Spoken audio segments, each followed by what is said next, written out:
The Sunday school lesson for July 27, 2025 is Jesus predicts the temple's destruction. Matthew chapter 24, verses 1 through 14. This is an audio reading of the lesson and lesson summary. Verses 1 through 2.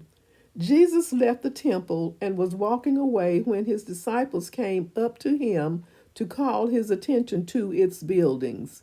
"Do you see all these things?" he asked. "Truly I tell you, not one stone here will be left on another. Every one will be thrown down." Verses 3 through 4. As Jesus was sitting on the Mount of Olives, the disciples came to him privately. "Tell us," they said, "when will this happen?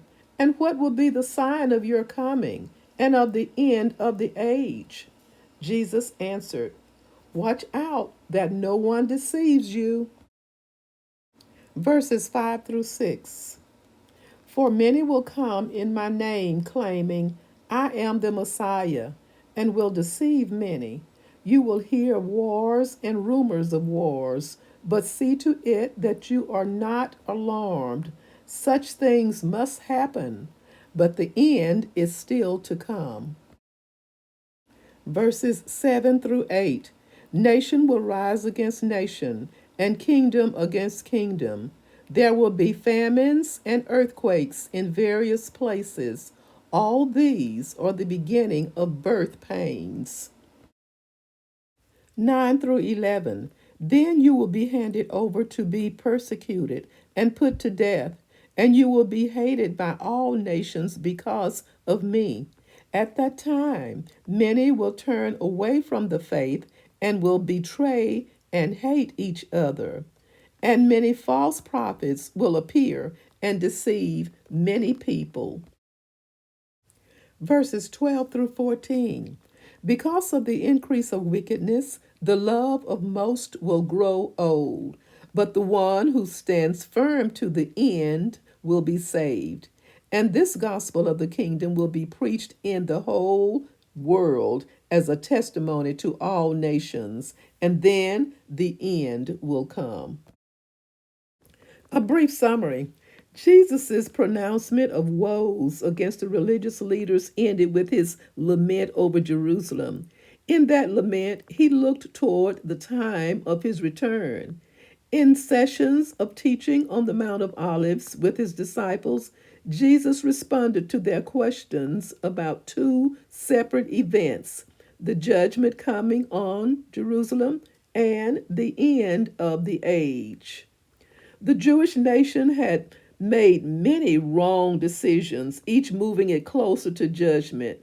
In rejecting Jesus, they passed the point of no return. Nothing but a downward slide to destruction could follow. People want to know the future. That was the impetus for the disciples' questions about the end. After all, if I can see the definite signs that the end is approaching, won't I be able to make better plans? The passage of 20 centuries has not changed human nature in this regard. We ask the same questions as the first century disciples. In that regard, Jesus did not answer in terms of the end, but in terms of the beginning. And that beginning features all the same human evils as have ever existed.